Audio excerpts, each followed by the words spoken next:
अस्सलाम वालेकुम everyone. I hope आप लोग सब ठीक ठाक होंगे, खैरियत से होंगे। तो ये हमारा आज का नया व्लॉग है। व्लॉग को बेसिकली ये फर्स्ट डे को ही मैं कंटिन्यू कर रही हूँ।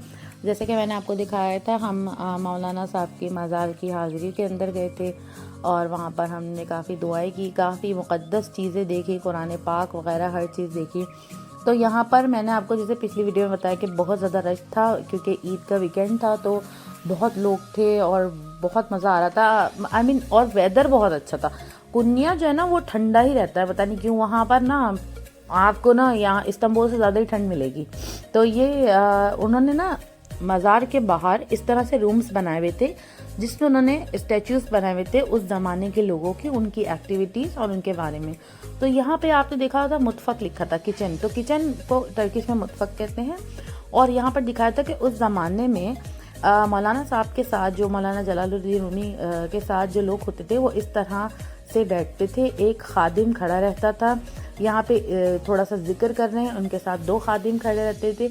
बहुत ज़्यादा ये लोग बाहर नहीं जाते थे। इनकी लाइफ स्टाइल इस तरह की नहीं थी कि बहुत ज़्यादा सोशल हो, ये हो। ये देखें, दो खादिम की इन्होंने मुजस्समा बनाया कि इस तरह वो रुके रहते थे। इनकी किसी चीज़ की इनको ज़रूरत हो तो उनके लिए।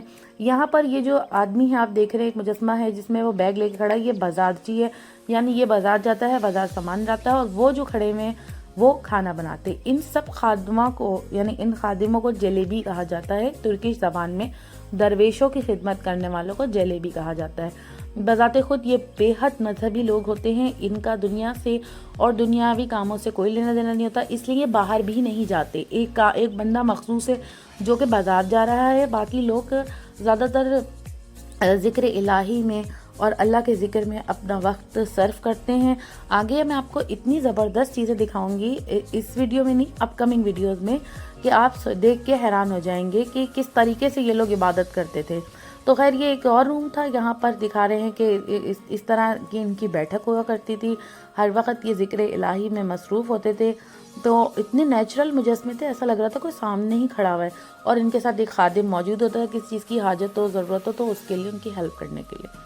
और यहाँ पर वही कुरान पाक जो है, मुख्तलिफ दौर के कुरान पाक, 21वीं सदी, 19वीं सदी, हमसे बहुत पुराने, कई सौ साल पुराने कुरान पाक। और जो वो लोगों के इस्तेमाल में रहते थे तो वो थे, कपड़े थे इस तरह के सल्जुक सल्तनत के थे। इसमें यहाँ पर लिखा हुआ है कि ये शर्ट है उस ज़माने की जो पहना करती थी ख़वातीन या मर्द हजरात।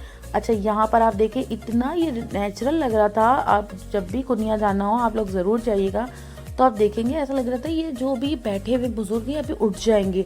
इनकी उंगलियां, इनकी हर चीज़ इतनी ज़बरदस्त इन्होंने नेचुरल बनाई हुई थी कि मतलब बिलीव नहीं हो रहा था मुझे तो देखकर।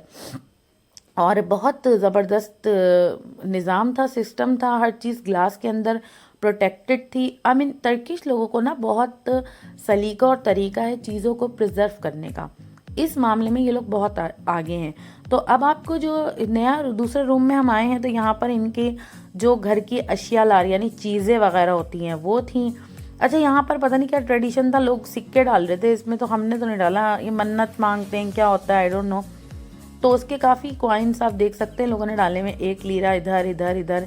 कोई मन्नत मांगते होंगे, मुराद करते होंगे तो यहाँ छोड़ जाते हैं। तो पता नहीं क्या ट्रेडिशन था, हमने तो बिल्कुल फॉलो नहीं किया, बट हाँ नज़र ज़रूर पड़ी थी। तो आप देख सकते हैं तमाम रूमों में जाने के लिए रश कितना ज़्यादा था। और फिर हम इसी तरह के दूसरे रूम में गए तो कुरान पाक। और उस ज़माने में जब ये सहमा करते थे तो डफ बजाते थे, और वो जो होते म्यूज़िकल थोड़े थोड़े इंस्ट्रूमेंट, बहुत ज़्यादा नहीं, थोड़े बहुत, तो उनकी नुमाइश भी हो रही थी। पुराने दौर के, उन्हीं के दौर के रखे हुए थे। साथ ही साथ हम यहाँ पे सोवेनियर्स की शॉप थी, ये बाहर थी ये सोवेनियर्स की शॉप। जब हम मज़ार के हाथ से बाहर निकलते हैं तो सीधे हाथ की तरफ, उल्टे हाथ की तरफ बहुत बड़ी मार्केट है। तो हमने यहाँ से काफ़ी चीज़ें ख़रीदी हैं, तो वो मैं आपको इंशाल्लाह अपकमिंग वीडियो में दिखाऊंगी। और घर के अंदर जो लाई हूँ कैसे सेट किया वो भी दिखाऊंगी। साथ ही साथ ये जो है ना मस्जिद जो बनी हुई थी मज़ार के साथ, तो वहाँ पर मेरे हस्बैंड असर की नमाज़ अदा करने गए थे, तो उन्होंने अंदर जाके ये शॉट्स लिए हैं। और माशाल्लाह मस्जिद फुल होती है। अच्छा, कुनिया में वैसे भी लोग काफ़ी रिलीजियस हैं, तो वहाँ पर मस्जिदें फुल होती हैं, चाहे फजर हो चाहे कोई भी टाइम हो। ये तो खैर एक वेकेशन का टाइम था, वैसे भी इतना खाली नहीं होती, रश ही होता है। और बहुत ज़बरदस्त मस्जिद बनी हुई थी, तो वो नमाज़ पढ़ने के बाद उन्होंने यहाँ पर थोड़े से शॉर्ट्स बनाए और आगे फिर हम फिर से सोवेनियर्स की शॉप में गए थे जहाँ इनकी ज्वेलरी और तमाम इनकी जो है ना ट्रेडिशनल आइटम्स मिल रहे थे। तो मैंने और मेरे हस्बैंड ने डिसाइड किया कि अभी तो पहला दिन है, हम जाने वाले दिन जो है ना ये सारी चीज़ें लेके और फिर हम लोग पैक करके ले जाएंगे। अभी तो हम लोग विज़िट करते देखते हैं कि कहाँ कौन सी चीज़ अच्छी मिल रही है और क्या क्या हमें ज़रूरत है किस किस चीज़ की। तो बस अभी हम यही देख रहे थे। फिर मैंने आपको मेंशन जैसे किया पिछली वीडियो में कि मुझे वहाँ पर एक काम करने वाली खातून ने बताया कि भाई आज तो कोई सेमा डांस नहीं होगा और ये तो फिर अभी जुमेरात को होगा और ये हफ्ते का दिन है। तो मैंने कहा कि भाई जल्दी जल्दी इन सब चीज़ों को देखें और चलते हैं कल्चर सेंटर, क्योंकि मैंने उसको सर्च किया था गूगल पे कि यहाँ पर कल्चर सेंटर करीब ही है। मज़ार शरीफ की बैक साइड से जो रोड जा रहा है वहीं है। थोड़ा अच्छी खासी वॉक है, लेकिन लेट्स गो चल के देखते क्या इंतज़ाम आते, क्या हिसाब किताब है, क्या पता हमारा मसला हल हो जाए। और वही हुआ जब हम यहाँ से मज़ार से निकले तो ये इरफा कल्चर सेंटर आया। ये भी एक कल्चर सेंटर था। तो यहाँ पर सेमा का तस्वीर बनी हुई थी। यहाँ पर एक साहब गुजर रहे थे, मैंने उनसे पूछा तो उन्होंने कहा हमारे यहाँ तो कल दोपहर को होगा और फ्री होगा, आपको अगर अभी देखना है तो सामने जो बल्दिया का कल्चर सेंटर बना आप वहाँ चली जाइए और वहाँ 100 लीरा देने होंगे। तो मैंने कहा वो तो कोई मसला नहीं, हमें हमारा दिन तो सेफ हो जाएगा, हम देख तो लेंगे। कुनिया आए और सहमा ना देखें तो फिर क्या फ़ायदा कुनिया आने का। तो ये कल्चर सेंटर के अंदर जब हम पहुँचे तो 1 घंटे का उन्होंने कहा था वक्फा है, ब्रेक है, 1 घंटे बाद स्टार्ट होगा। तो यहाँ पर बहुत अच्छी मार्केट बनी हुई थी नीचे जो है ना ग्राउंड फ्लोर पर। लोगों का इखलाक इतना ज़बरदस्त कि मेरे पास तो अल्फाज नहीं है। मतलब लोगों ने अपने इखलाक से हमारा दिल जीत लिया। 1 घंटे में हमने कुछ चीज़ें भी ख़रीदी, वो भी मैं आपको नियर फ्यूचर ज़रूर दिखाऊंगी नेक्स्ट अपकमिंग वीडियो में। फिर ऑडिटोरियम खुल गया और हम ऑडिटोरियम में शायद हम लोग पहले ही थे जो हम एंटर हो गए, इतने एक्साइटेड थे कि हम जल्दी हो गए। यहाँ पर ये ऑर्केस्ट्रा सेट हो रहा था। अच्छा, पहले हम जाके सामने वाली जगह पर बैठ गए तो हमें किसी ने मशवरा दिया कि आप यहाँ गलत बैठे हैं, आपको सही से नज़र नहीं आएगा। जो दरवेश होते हैं उनका जो रुख होता है ना वो इस साइड पे होता है। तो जनाब हम यहाँ पे आके बैठ गए। फिर हम यहाँ पर बेचैन रहे कि भाई नीचे बैठे या ऊपर बैठे, नीचे तो हमें सही से नज़र नहीं आएगा। ये वो अपनी प्लानिंग जो इंसान कर रहा होता है फर्स्ट टाइमर, तो वही कर रहे थे। फिर जो है ना हम लोग 3rd 4th रो में जाके बैठ गए। फिर जैसे थोड़ा सा प्रोग्राम स्टार्ट हुआ तो समझ नहीं आया। फिर मेरे हस्बैंड ने बोला हम लोग बिल्कुल ठीक बैठे थे इस साइड पर 1st रो में, 1st रो ही बेस्ट है।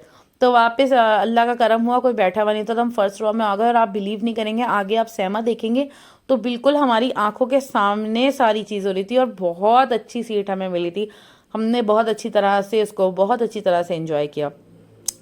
साथ ही साथ अब ये जो है लोग आना शुरू हो गए थे, काफ़ी ऑडिटोरियम भर रहा था। आहिस्ता आहिस्ता देखें लोग आना शुरू हो रहे हैं, भरता जा रहा है। और बहुत खूबसूरत लाइटिंग, बहुत बेहतरीन इंतज़ाम, ये गवर्नमेंट का करा हुआ इंतज़ाम है सारा। और अब आप देख रहे हैं लाइट्स हो गई डिम और यहाँ पर जो है वो दरवेश लोग आना शुरू हो रहे हैं जो कि परफॉर्मेंस करते हैं। आने से पहले एक माहौल बनाते हैं, माहौल ज़रूरी होता है क्योंकि ये इसमें ज़िक्र इलाही होगा सबसे पहले। ये सबसे पहले एक दरवेश आते हैं जो जानमाज़ बिछाते हैं और सजदा करते हैं क़िबले रुख पे, और इसके बाद कुरानी आयात की तिलावत की जाती है। और फिर वो बताते हैं आगे जाके कि सहमा में हमारा मकसद क्या होगा, इसके 4 स्टेप्स होंगे और सारा तुर्किश में बताते हैं जो कि मैं आपको तर्जुमा करके बताऊंगी। तो आप देख सकते हैं यहाँ पर ये दरवेश आए हैं, इन्होंने सजदा किया है और इसके बाद ये जानामाज इन्होंने बिछाई, क्योंकि जो इनमें सबसे सीनियर होंगे वो इधर ही खड़े होंगे और 1 बाय 1 सब आकर इसी तरह से सजदा करेंगे, उनके हाथ पे बोसा देंगे और स्टार्ट करेंगे शो को। तो एक सिस्टम है, एक निज़ाम है। ऑर्केस्ट्रा वाले खड़े रहेंगे जब स्टार्ट होगा, तो जब बैठेंगे बहुत तरतीब तरीका और बहुत एहतराम का सिस्टम है ये, जो मैंने वहाँ पर ऑब्ज़र्व किया और देख के दिल खुश हो गया। बाखुदा आपके रोंगटे खड़े हो जाएंगे जब आप ये प्रोग्राम देखेंगे अपकमिंग वीडियो में मेरी इंशाअल्लाह अज़ीम। इसी के साथ साथ मेरे चैनल को सब्सक्राइब करें और बेल आइकन को दबाना मत भूलें। Thank you so much. अल्लाह हाफ़िज़।